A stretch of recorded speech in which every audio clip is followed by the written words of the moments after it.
자, 회의관리 1급 문제 61번부터 70번까지 한번 보겠습니다. 자, 회의관리 1급 문제 61번입니다. 자, 김삼일 씨의 2023년 급여 내역이 다음과 같을 때 총급여액을 계산하면 얼마인가? 입니다. 김삼일 씨는 연중 계속 근무하였으며 아래 사항 외에 근로소득은 없습니다. 자, 볼까요? 자, 급여는 2천만 원이고요. 상여는 800만 원입니다. 연원차 수당 100만 원이고요. 식사대 276만 원입니다. 식사대는 20만 원씩 12개월 하면은 240만 원까지는 비과세예요. 근데 그 나머지 금액, 그러니까 36만 원이죠.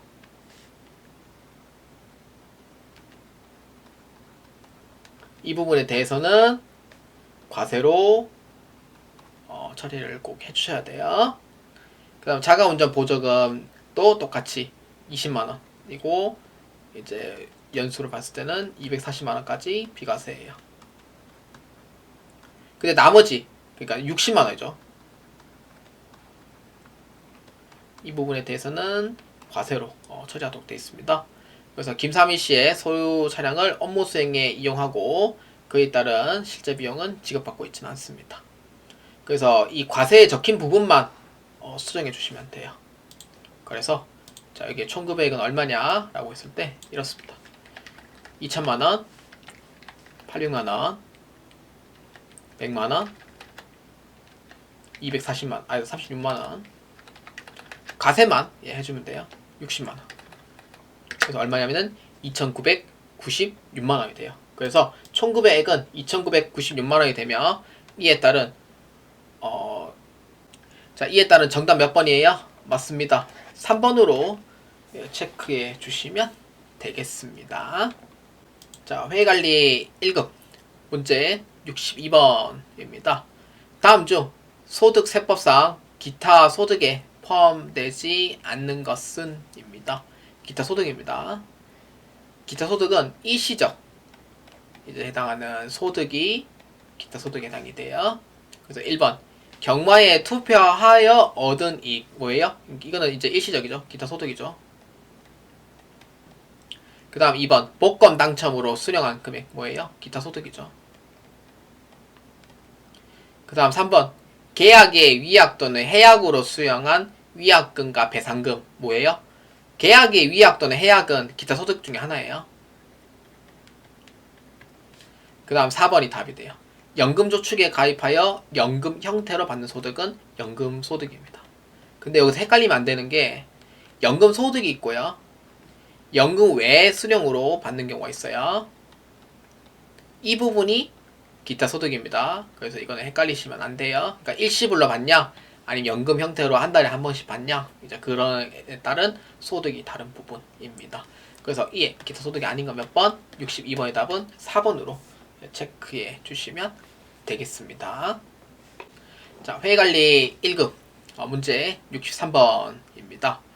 다음은 거주자 김삼희 씨의 기본공제 대상자 내역입니다. 2023년 종합소득산출세액에서 공제할 수 있는 자녀세액 공제 합계액은 얼마인가? 입니다.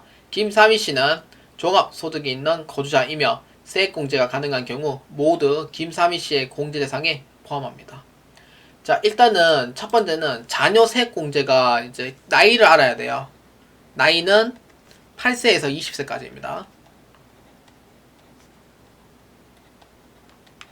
그렇기 때문에 김사일, 김오일, 김사이, 김오이 여기까지 4명에 해당이 돼요. 근데 이번에 25년도에 이제 자녀세액 공제 금액이 좀 바뀌었어요. 자, 한번 내용 한번 볼까요? 자, 이 내용은 알기 쉬운 세무 이야기 소득세법 편이고요. 제 25년도에 개정이 됐어요. 그렇기 때문에 본래 이제 자녀세액 공제가 종전에 한 명당 20만원, 두 명의 경우에 30만원, 세 명의 경우에는 30 플러스 해가지고 30 곱하기 해가지고 명수 이렇게 해서 바뀌었어요. 그렇기 때문에 23년 기소까지 이렇게 되고요. 그 다음에 24년 기속, 그러니까 25년도부터죠. 그래서 이렇게 해서 좀 변경이 됐다라고 보시면 돼요. 25, 55고, 그래서 한 명당 40만원씩 세액공제가 되는 부분이 돼요. 자, 그렇기 때문에 이 부분을 이제 봤을 때 이제 총 4명이거든요. 그래서 4명이기 때문에 그래서 이제 셋째 이상인 경우에는 기본 30만원 깔고 갑니다. 깔고 플러스 30만원 곱하기 인원수. 그러니까 셋째 이상이니까 넷째가 있죠. 그래서 얼마냐면은 2명 이렇게 되는 거예요. 그래서 총 얼마냐면은 90만원 이렇게 됩니다. 자, 그래서 이거는 23년도에 해당하는 문제이기 때문에 24년도까지 해당이 되거든요. 그래서 이 부분에 대해서는 종전 금액인 90만원이 정답 3번이 되고요. 이제 25년도로 반영을 했을 때는 이제 아까 한 명당 얼마였죠? 25만원, 그 다음에 55만원, 그 다음에 55만원 플러스 40만원 곱하기 인원수 이렇게 됩니다. 그래서 첫째, 둘째, 셋째 이상인데 현재 지금 자녀가 4명이잖아요. 올 5명이지만 왜냐면은 김53은 2살이기 때문에 해당 사항이 없고, 그래서 이제 개정된 걸로 금액을 봤을 때는 55만원 더하기 80만원으로 잡아주시면 돼요. 그래서 얼마냐면은 135만원. 그래서 25년도 문제로 봤을 때는 135만원으로 잡아주시면 되겠고요. 23년도 문제이기 때문에 90만원이다. 이렇게 보아주시면 됩니다. 그래서 이 문제는 현재 지금 개정되어 있는 문제이기 때문에 개정된 문제의 답은 135만원으로 이렇게 계산해 주시면 되겠습니다. 자, 회계관리 1급 문제 64번입니다. 다음 중 소득세법상 양도소득에 관한 설명으로 옳은 것은 입니다. 양도소득에 대한 설명이에요. 자, 봅시다. 1번 자산을 무상으로 사실상 이전하는 경우 양도소득세가 과세된다. 그렇죠. 자산을 이제 무상이에요. 유상이에요. 64번의 답은 이제 무상이 아니죠. 그렇죠. 유상이죠. 그렇기 때문에 1번은 아닙니다. 그 다음 2번 양도소득은 종합과세 대상이다. 종합과세라고 하면 틀려요. 왜냐면은 양도소득세는 결집 완화의 효과로 인해서 얘는 따로 세금을 부과하도록 됐기 때문에 분류과세다. 이렇게 보면 됩니다. 자, 그 다음 3번 1세대 1주택에 대해서는 양도소득세가 비과세된다. 1세대 1주택에 고가 포함이잖아요. 아니잖아요. 왜냐하면 고가는 제외거든요. 고가는 제외이기 때문에 양도소득세가 비과세 된다는 부분은 아니에요. 고가 제외예요. 그래서 정답은 4번밖에 없습니다.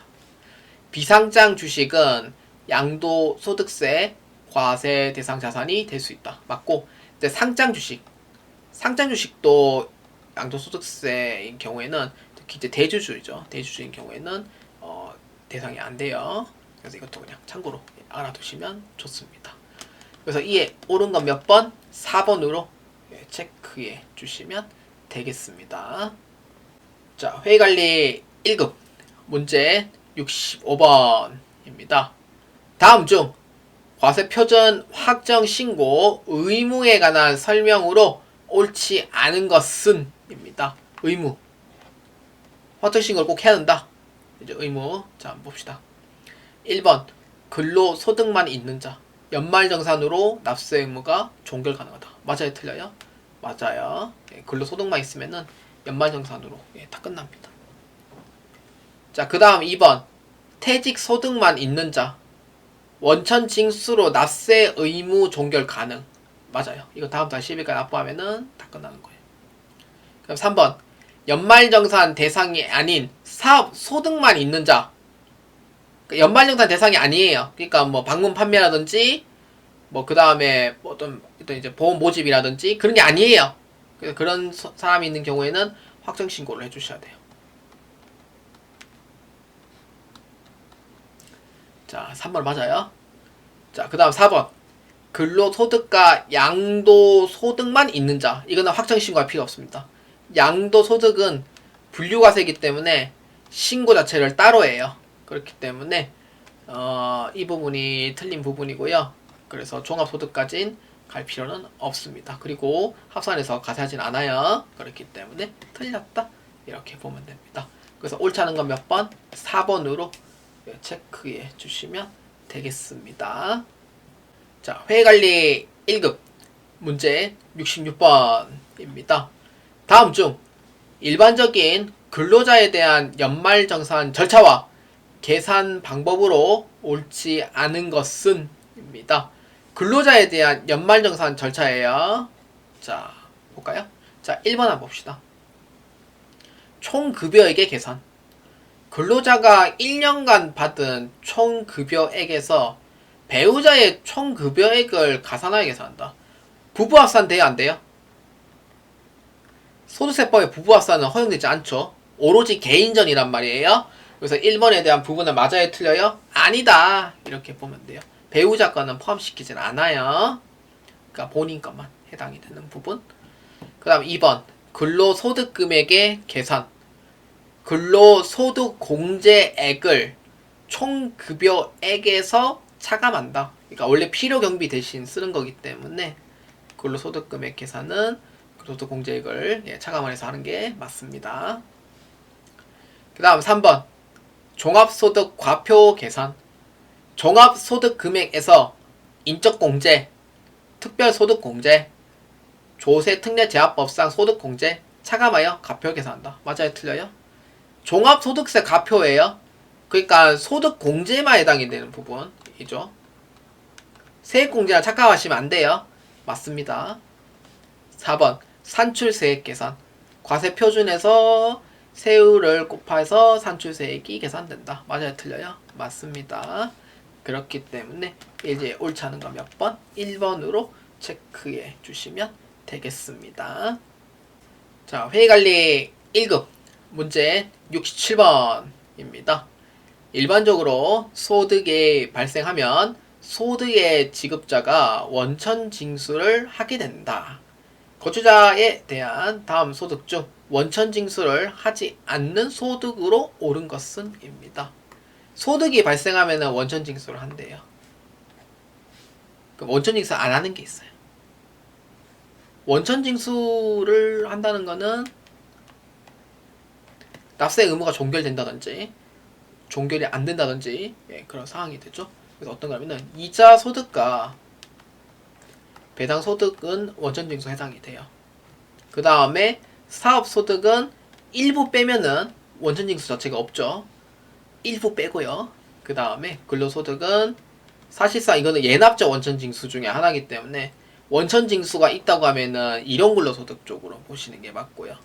그 다음에 연금소득, 공적연금만 있으면은 납세 의무 종결이죠. 사적연금은 그거에 따른 계산 방법에 따라 좀 차이가 있습니다.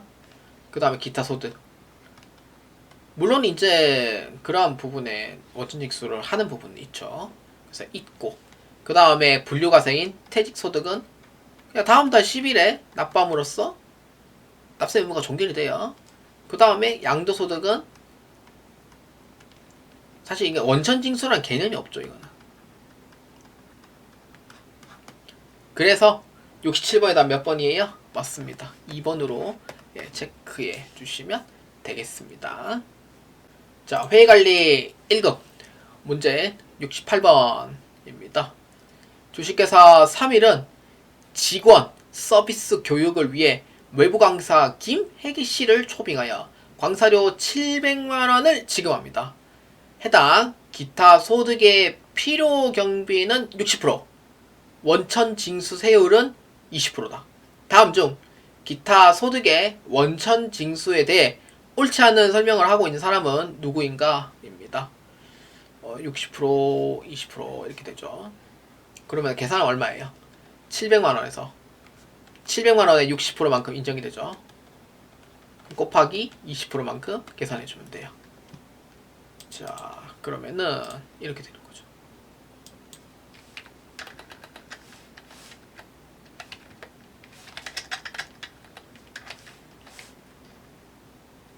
빼기 420만 280만원이죠.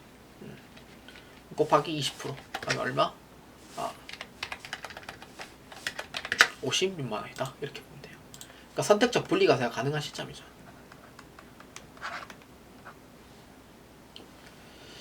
자, 봅시다. 자, 최부장. 김혜기 씨가 계속 반복적으로 독립적인 지위에서 강의하고 있는 경우에는 사업소득으로 원천징수될 수 있습니다. 그러니까 계속 반복적이라고 했을 때는 그죠? 원천징수되는 부분이 맞는 거죠. 근데 이거는 사업소득입니다. 자, 그 다음 박 차장입니다. 하지만 김혜기 씨에게 지급하는 소득은 기타 소득에 해당되므로 강사료 700만원에 20%를 적용해서 140만원의 소득세를 원천징수하여 납부하면 됩니다. 이거 필요응비 왜 안 해요? 필요응비 해야 되죠. 그래서 박 차장이 오히려 틀린 거예요. 68번의 부분은. 그 다음 3번. 네, 만약 우리 회사가 김혜기 씨의 지급되는 강사료를 사업소득으로 원천징수하는 경우에는 기타 소득으로 원천징수하는 경우와 다른 원천징수 세율이 적용되어야 됩니다. 맞습니다. 사업소득은 3%거든요. 그 다음에 기타 소득은 20%란 말이에요. 세율 차이가 좀 커요, 사실. 그래서 다른 원천징수 세율이 적용된다는 부분은 맞습니다. 자, 그 다음 4번 김사원입니다. 기타 소득 금액이 300만원 이하인 경우에 김혜기씨는 분리과세 혹은 종합과세 중에 본인에게 유리한 방안을 선택할 수 있습니다. 근데 지금은 뭐 기타 소득에 대한 이제 기타 소득 금액이죠. 기타 소득 금액이 이제 300만원 이하인데 사실 계산하면은 이제 74, 28, 280만원이에요. 그러면은 선택적 분리과세가 돼야 안 돼요? 분리과세가 가능한 부분이죠. 그래서 이러한 부분을 선택을 해라 라는 의미가 됩니다. 그래서 김사원에 대한 얘기는 맞아요. 그래서 확실히 틀린 거 몇 번? 박 차장 2번으로 체크해 주시면 되겠습니다. 자, 회의관리 1급 문제 69번입니다. 69번부터 80번까지는 부가가치세에 대한 설명입니다. 자, 문제 한번 봅시다. 다음 중 부가가치세 납세 의무자에 관한 설명으로 옳은 것은 입니다. 납세 의무자입니다. 자, 1번 면세 사업자는 부가가치세 납세 의무를 지지 않는다. 협력하는 건 있는데 납세 의무는 없는 부분이 맞아요. 그래서 69번의 1번은 맞는 설명이 됩니다. 그 다음 2번 과세 사업자가 면세 대상 재화 또는 용역을 공급하는 경우 부가가치세를 과세한다. 맞아요. 면세 대상인데요. 과세할 수 있어요? 안 돼요. 판매를 그러니까 구입은 과세로 해놓고 판매는 면세로 하면은 이거는 과세 형평에 어긋나요. 그래서 구입은 과세로 했는데 판매를 면세로 했다? 그럼 이거는 불공처리 됩니다. 그래서 2번은 해당 사항이 없어요. 그 다음 3번 신규로 사업을 개시하는 사업자는 사업 개시일로부터 25일 이내에 사업자 등록을 해야 한다. 사업 개시일부터 25일이에요? 아니죠. 순간 헷갈릴 뻔했죠. 20일이죠. 그래서 3번 틀렸습니다. 4번 사업자는 여러 개의 사업장이 있는 경우 사업자별로 합산하여 부가가치세 신고 납부해야 한다. 이거는 이제 특례에 의해서 신청하는 경우에만 가능해요.